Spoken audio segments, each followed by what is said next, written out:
Jésus est bouleversé. Oui, la séparation d'avec l'être aimé est une expérience bouleversante, y compris pour Jésus. Et souvent, lorsque nous sommes face à un deuil, nous avons l'impression que le Christ nous abandonne. Nous disons, mais où es-tu, Seigneur ? Nous avons envie de dire, comme Marthe et Marie, dans ce récit de la réanimation de Jésus, si tu avais été là, mon frère, mon époux, mon enfant, mon ami, ne serait pas mort. Notre cœur est révolté. Et le Christ ne vient pas apporter de réponse toute faite. Le Christ ne dit pas, mais t'inquiète pas, ça va bien se passer. Le Christ pleure. Et le Christ continue à pleurer sur chacune des personnes, sur chacun de nos proches qui ont été ôtés, enlevés à notre amour, à notre amitié, à notre affection. Cette douleur, il n'y est pas indifférent. Il n'y est pas indifférent, cette douleur, il la porte. Il la porte parce qu'il la partage au plus profond de lui-même. Oui, la mort est un drame. N'ayons pas peur de le dire, n'ayons pas peur de le reconnaître, n'ayons pas peur de dire « Seigneur, aujourd'hui je suis triste, aujourd'hui je suis abattu, aujourd'hui je suis dans la peine ».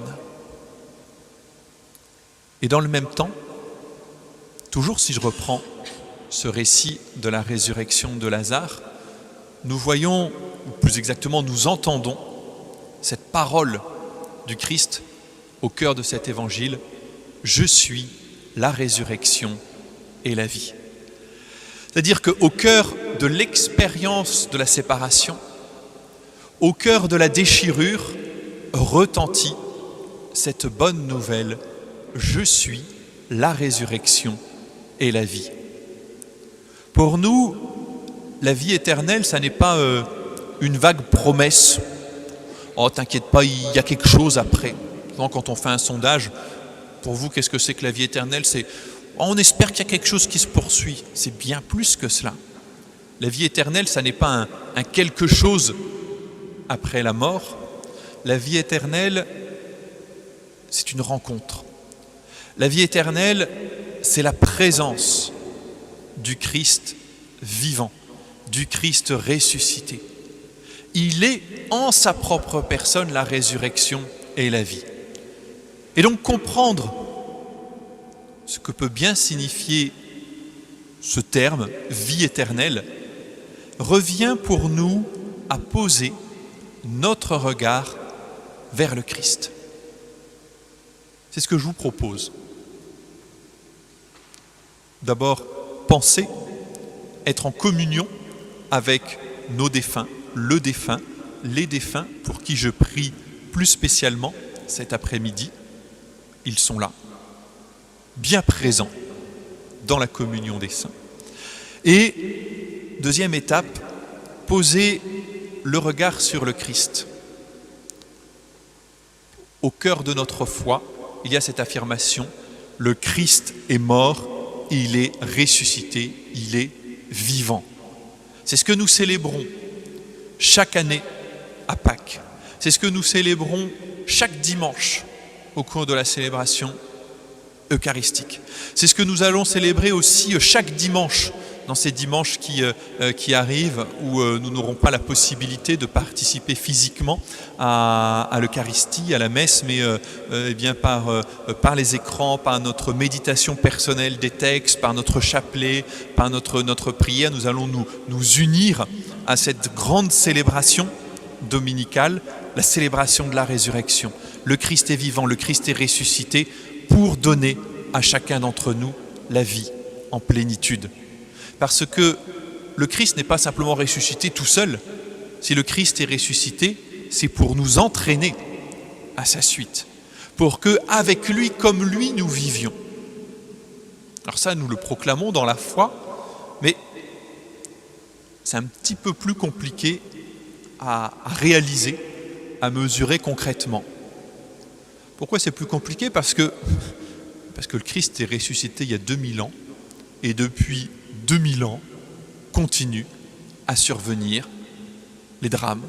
Depuis 2000 ans, on continue à mourir comme avant. Depuis 2000 ans, surviennent. Et malheureusement, on peut dire que pour une bonne part, nous sommes plongés en plein dans cette réalité. Depuis 2000 ans, surviennent les catastrophes, les calamités, la haine et la violence semblent se déchaîner. Alors pourquoi le Christ est ressuscité? Quelle est cette vie qu'il veut nous donner? Je pense que pour répondre à cette question, nous avons à nous rappeler que le Christ est ressuscité, mais les pleins effets de sa Pâque ne sont pas encore manifestés. Le Christ est mort, il est ressuscité, et nous sommes encore dans l'attente de son avènement dans la gloire, de sa venue pleine et entière dans la gloire, de l'avènement du Christ glorieux. Et c'est ce que nous disons à chaque messe, après la consécration du pain et du vin. Il est grand le mystère de la foi. Nous proclamons ta mort, Seigneur Jésus. Nous célébrons ta résurrection. Nous attendons ta venue dans la gloire. La victoire a déjà été acquise, mais les pleins effets de la résurrection du Christ ne seront manifestés que lors de son avènement dans la gloire. Et aujourd'hui, ça, quand on dit dans le credo qu'on attend sa venue, on a du mal à y croire, on voit ça comme quelque chose d'un peu mythologique, d'un peu lointain. En réalité, pour un chrétien, espérer, ça n'est pas d'abord espérer qu'il y a un vague quelque chose après la mort. Espérer, c'est être tourné vers le retour du Christ. Si vous lisez Saint Paul, si vous lisez en particulier les premières lettres écrites par Saint Paul, les lettres aux Thessaloniciens, on est dans les années 50, 55 après Jésus-Christ, donc vous voyez une vingtaine d'années après la mort et la résurrection de Jésus, on voit que les premières générations chrétiennes avaient une vive perception de ce retour imminent du Christ. Bien sûr, le retour imminent, ça fait 2000 ans qu'on l'attend. C'est vrai qu'il y a eu une erreur d'appréciation sur les délais du retour. Et pourtant, au fond, ces premiers chrétiens étaient dans une perspective juste, c'est-à-dire être déjà tournés vers celui qui vient, vers celui qui arrive. Le Christ n'est pas d'abord celui qui a vécu il y a 2000 ans ou celui qui vit à mes côtés aujourd'hui, il est celui qui vient. Celui vers lequel je suis tourné ensemble vers le Seigneur. Les chrétiens, fondamentalement, ce sont ceux qui, au milieu de ce monde, au milieu des tribulations, des tempêtes de ce monde, se tournent ensemble vers le Seigneur parce que nous savons qu'il va revenir. Et lorsque le Christ reviendra dans la gloire, seront alors pleinement manifestés les effets de sa résurrection. C'est-à-dire que lorsque le Christ reviendra dans la gloire, il viendra à la fois pour un jugement universel et il viendra pour nous donner la vie en plénitude, donner la vie à tout ce que nous sommes, à toute notre personne. Et ce retour en gloire du Christ correspondra donc à notre résurrection de tout ce que nous sommes, c'est-à-dire à notre résurrection corps et âme. Quelque chose qu'on a aussi souvent du mal à comprendre. Et dans le credo, je crois en la résurrection de la chair. Si on regarde honnêtement, est-ce qu'on y croit vraiment à la résurrection de la chair? Bof. On se dit, à quoi ça sert de ressusciter avec mon corps si mon âme ressuscite déjà? Et puis, je pense que pour un certain nombre d'entre vous, le corps est aussi un lieu de souffrance. Je souffre avec mon corps. Parfois, le corps, on a envie d'en être libéré. On se dit, mais si en plus il faut récupérer ce corps, merci du cadeau. On se dit ressusciter avec son corps, mais concrètement, comment ça va se passer? D'abord, avec quel corps? Est-ce que ça va être le corps fringant, jeune, svelte de mes 20 ans ou le corps alourdi, meurtri de mes 60, 70 ans, 80 ans, dire non merci.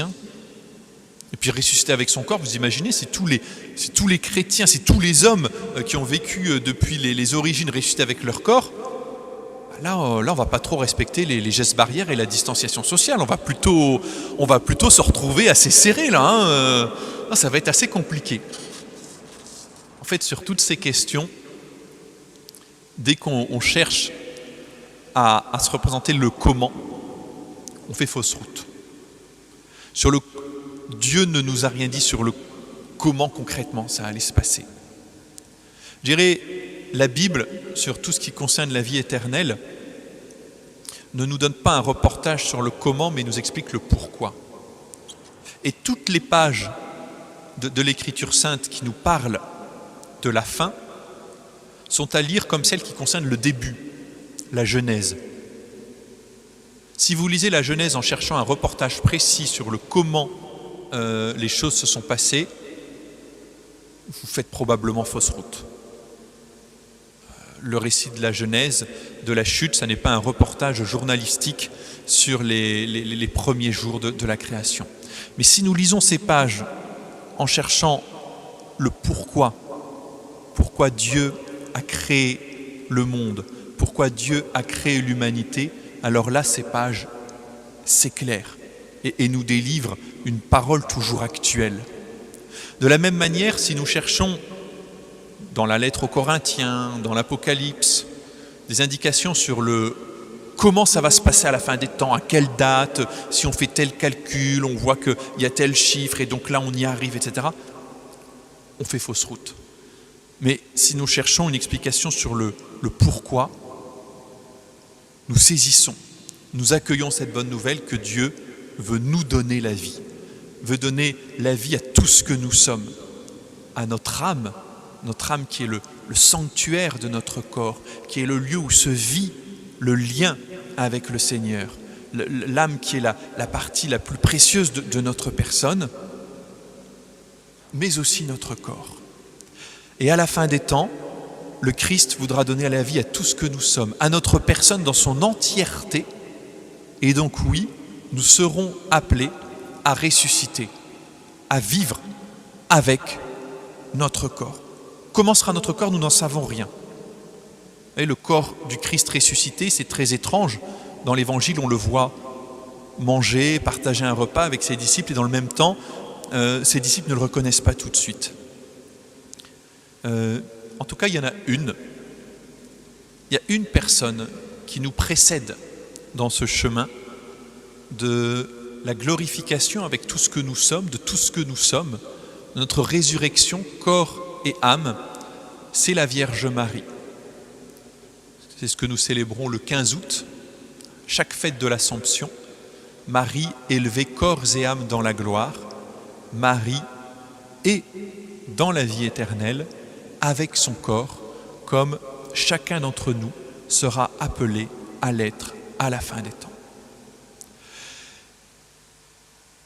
Donc vous voyez, je vous ai invité à contempler le Christ, c'est contempler le Christ ressuscité, dont la Pâque n'est pas totalement achevée, qui reviendra dans la gloire, et cet avènement dans la gloire du Christ correspondra à la résurrection de tout ce que nous sommes, correspondra aussi à l'avènement de la terre nouvelle, des cieux nouveaux, la vie éternelle pleinement accomplie. Alors, vous pourriez me dire, tout ça c'est très bien, mais aujourd'hui, vous nous invitiez au début de cet enseignement à penser, à prier à tel ou tel défunt. La fin des temps n'est pas encore venue. Où sont-ils? Où est-il? Où est-elle aujourd'hui? Est-ce que je peux savoir? Est-ce que je peux avoir des signes? Est-ce que je peux entrer en lien, en contact avec lui, avec elle? Alors pour répondre à cette question, il me semble important d'abord de rappeler que la vie éternelle n'est pas une nouvelle vie qui commence. Un jour on meurt et puis il y a quelque chose de radicalement nouveau qui commence. Ça n'est pas ça. La vie éternelle, ça n'est pas non plus cette vie présente qui se prolongerait indéfiniment. Vous imaginez, si c'était ça l'éternité, ce serait quand même assez ennuyeux. Si aujourd'hui on nous disait qu'on allait encore vivre 300, 400, 500 ans, on se dirait, dites donc, comment je vais occuper mon temps, qu'est-ce que je vais bien pouvoir faire de mon éternité. La vie éternelle, ce que je disais au début, c'est la vie avec le Christ. La résurrection, la vie, parce que la vie éternelle, c'est la vie, finalement. C'est le Christ. Ici, à Montligeon, nous disons souvent, la vie éternelle est déjà commencée. La vie éternelle, c'est la présence de Dieu au milieu de nous. La vie éternelle, c'est la charité, l'amour répandu en nos cœurs. La vie éternelle n'est pas une autre vie. La vie éternelle n'est pas le prolongement indéfini et terriblement ennuyeux de cette vie présente. La vie éternelle, c'est Dieu lui-même qui vient habiter notre vie, qui vient former notre vie. Et la vie éternelle ne cesse de germer dès aujourd'hui en chacune de nos vies. Chacune de nos vies, chacune de vos vies est aujourd'hui, 2 novembre 2020, Toussaint tristounette, début de confinement, temps pluvieux, contexte national dramatique. C'est là, dans ce contexte-là, qu'en nos vies, qu'en ma vie, la vie éternelle prend corps. La vie éternelle prend corps le jour de notre baptême. La vie éternelle prend corps dès que je pose un acte de foi, dès que je pose un geste de pardon, de réconciliation, de miséricorde, dès que j'aime. La vie éternelle prend corps lorsque je vais téléphoner à ma voisine qui, je sais, est isolée et ne reçoit plus beaucoup de visites. La vie éternelle prend corps lorsque je pardonne à une personne qui, il y a 10 ans, il y a 15 ans, m'a fait beaucoup de mal. Et même si j'ai du mal à pardonner, je dis au Seigneur, Seigneur, aide-moi à pardonner. Là, la vie éternelle prend corps. La vie éternelle aussi peut prendre corps à travers toute une série de petits deuils, de petites morts dans notre vie.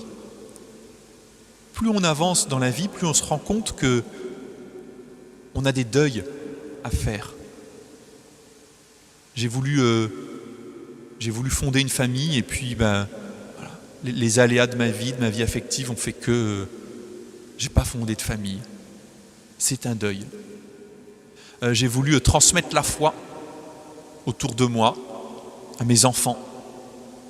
Et puis je me rends compte que ils ont tous pris des directions très très opposées les unes aux autres, mais aucun n'a suivi ce chemin, ce sentier de la foi que j'avais indiqué. C'est un deuil. J'ai voulu être un ferment d'unité, de paix, là où je suis.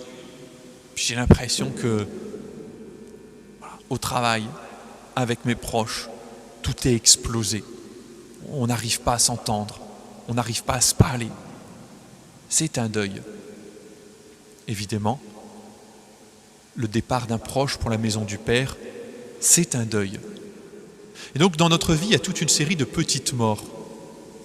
Et ces petites morts, si justement nous les vivons dans la foi, dans l'espérance, ces petites morts deviennent comme le réceptacle de la vie de Dieu.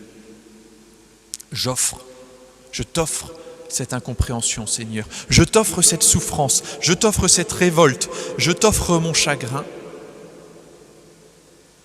L'incompréhension, la révolte, le chagrin ne sont pas effacés, ils sont toujours là, mais Dieu vient y demeurer. Le Seigneur vient y habiter et la vie éternelle prend corps. Oui, tout au long de notre vie, nous devons nous séparer de nos rêves, d'un certain nombre de désirs, mais à travers tout cela, c'est une vie qui se déploie. C'est la vie éternelle qui se déploie. Et souvent, quand on s'imagine la vie comme une forme de cloche. On démarre, on est jeune, on monte, puis après à partir du milieu de vie, puis après on a l'impression que ça rebaisse. Alors ça vaut peut-être pour la vie physique. Pour la vie physique, c'est vrai. À 40 ans, on n'a plus tout à fait la même forme qu'à 20 ans, à 60 ans, plus tout à fait la même forme qu'à 40, et à 80, plus tout à fait la même forme qu'à 60. Ça, c'est sûr. Mais pour ce qui concerne la vraie vie, la vie en Dieu, la vie avec Dieu, il peut y avoir des hauts, des bas, des paliers, mais fondamentalement, notre vie, c'est une montée progressive, une croissance progressive. Peut-être que physiquement, j'ai moins de force, mais ma vie se déploie. Et la vie se déploie aussi à travers toute une série d'échecs, d'épreuves, de séparations, et la vie se déploie jusqu'à l'ultime séparation, qui est la séparation d'avec le corps. Et moi, j'avais été très marqué, même si c'était que des images de télévision, par les derniers instants de la vie de Jean-Paul II, où on sentait que le corps partait, le corps était faible, le corps n'était même pas beau physiquement à voir, mais où on sentait, à travers cette fragilité du corps, une puissance de vie,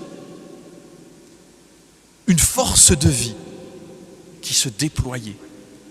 La vie éternelle déjà commencée et qui s'épanouit après ce passage par les rives de la mort.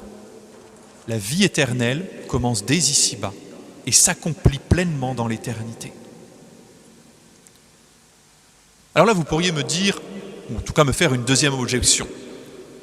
Très bien, mais alors qu'en est-il de l'enfer, du purgatoire? Ici, nous sommes au sanctuaire de prière pour les âmes du purgatoire. On entre directement dans la vie, tout le monde entre dans la vie, et puis l'affaire est réglée. Je pense que nous avons à nous rappeler que paradis, purgatoire, enfer, ce ne sont pas trois portes qui se présentent devant nous quand on arrive là-haut, puis où on se dit, bon, l'enfer, non, quand même, non, je suis quand même plutôt quelqu'un de bien. Paradis, peut-être pas, parce que je sais que je suis bien, mais pas si bien que ça, donc un petit passage par le purgatoire où je vais y patienter un bout de temps, et puis après, j'entrerai au paradis. Nous n'avons qu'une seule vocation, qu'un appel, c'est l'appel à la vie, l'appel à l'amour, l'appel à la vie en plénitude. C'est ce que Dieu veut donner à chacun de ses enfants. L'enfer, c'est le revers de cette bonne nouvelle. C'est la possibilité pour l'homme de dire un non définitif à l'amour miséricordieux de Dieu. Et Dieu respecte ce choix. L'enfer, c'est la privation définitive de Dieu. Alors, on pourrait dire, dans ces cas-là, est-ce qu'on peut encore prier pour quelqu'un qui est en enfer? Ou est-ce que je vais être heureux au paradis si tous ceux que je connais sont en enfer? Ce sont des fausses questions. Lorsque Jésus parle de l'enfer dans l'Évangile, il ne nous en parle pas pour nous donner un reportage, mais il nous appelle toujours pour nous renvoyer à notre propre responsabilité, pour nous dire que nous avons à nous convertir. Nous n'avons pas à imaginer l'enfer pour les autres. Pour les autres, nous souhaitons le mieux. Nous envisageons le mieux. Et le mieux, c'est la vie éternelle, la vie en plénitude. Le purgatoire, qu'est-ce que c'est? Le purgatoire, c'est cette purification pour pleinement recevoir la vie de Dieu. Il y a une image qui me marque dans les Saintes Écritures, même si en apparence elle n'a pas trop de lien, c'est le récit de la conversion de Saul sur le chemin de Damas. Vous vous souvenez, Saul, futur Paul, qui persécute les chrétiens, qui est saisi par une grande lumière, qui est renversé. Je ne sais pas s'il est sur un cheval ou pas, mais en tout cas, il tombe terrassé. Il accueille la lumière, et ça qui est paradoxal, ses yeux sont recouverts d'écailles. Il a besoin d'une étape de purification. Il a besoin de quelqu'un, Ananie, pour l'aider à retrouver la vue. Bien, c'est ça le purgatoire. Nous sommes mis face à la vérité de notre vie, à la profondeur du bien que nous avons fait dans notre vie, à la profondeur aussi, peut-être aussi de notre péché. Et il faut que nos yeux s'habituent à cette source de toute vie. Nous avons des écailles, nous avons besoin d'être purifiés. Et nous avons besoin aussi de ces Ananies qui nous portent dans leurs prières. Prier pour les défunts, c'est être ces Ananies, c'est-à-dire ces personnes qui viennent d'un peu partout et qui portent devant Dieu les âmes des défunts pour qu'ils soient accueillis dans la vie éternelle. Le purgatoire, c'est être progressivement purifié pour toujours plus s'ouvrir à cette plénitude de vie, d'amour qu'est la vie éternelle, les bras du Père qui viennent nous chercher pour être avec lui et être avec tous les amis de Dieu. La vie éternelle, c'est être avec lui, être avec celui que notre cœur cherche, être avec celui que notre cœur aime. La vie éternelle, c'est retrouver tous ceux qui sont passés par les rives de la mort dans des relations purifiées, des relations sanctifiées. C'est cette communion de tous auprès des amis de Dieu. Alors oui, tant que nous sommes ici sur cette terre, demeure une séparation importante, une séparation douloureuse. Cette séparation, il s'agit de l'accueillir. Ne cherchons pas à retenir nos défunts. Ne cherchons pas à mettre la main sur eux. Souvenez-vous de la parole de Jésus ressuscité à Marie-Madeleine. Ne me retiens pas. Ne me retiens pas. Nos défunts, nous le croyons, nous l'espérons, sont vivants en Dieu, auprès de Dieu. Ne les retenons pas, mais entrons. Et vraiment, c'est cette démarche que nous avons imposée en ce 2 novembre. Entrons dans le mystère de la communion des saints. Portons nos défunts dans notre prière. Présentons-les à Dieu. Et ici, à Montligeon, je trouve ça très beau, cette démarche de proposer, de dire un merci ou un pardon à un défunt. Dire un merci à un défunt.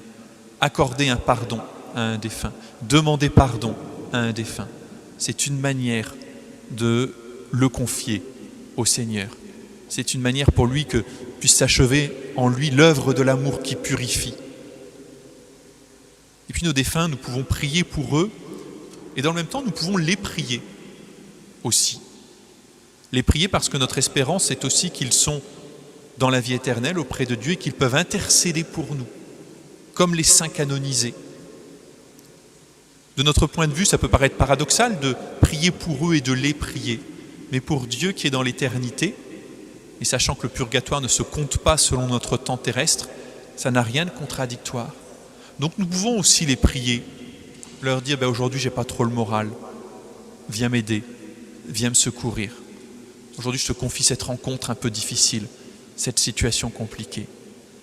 Et c'est par ce lien de la prière pour eux, de la prière d'intercession, par tous nos petits gestes très concrets, très quotidiens, de foi, d'espérance, de charité, que nous édifions cette communion des saints. La communion des saints n'est pas une réalité abstraite, la communion des saints, c'est ce lien concret avec nos défunts.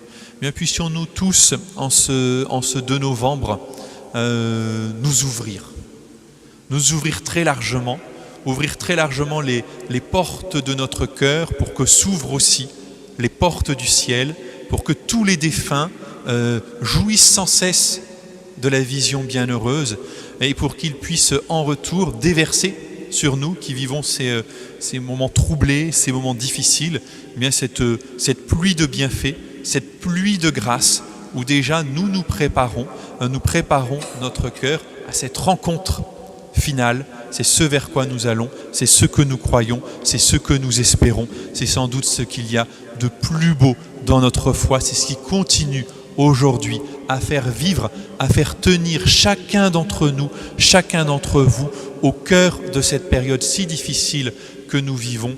Prions, prions, prions mes amis, prions pour les défunts, prions les uns pour les autres. Dieu est vainqueur, Dieu sortira vainqueur de tout mal. Amen.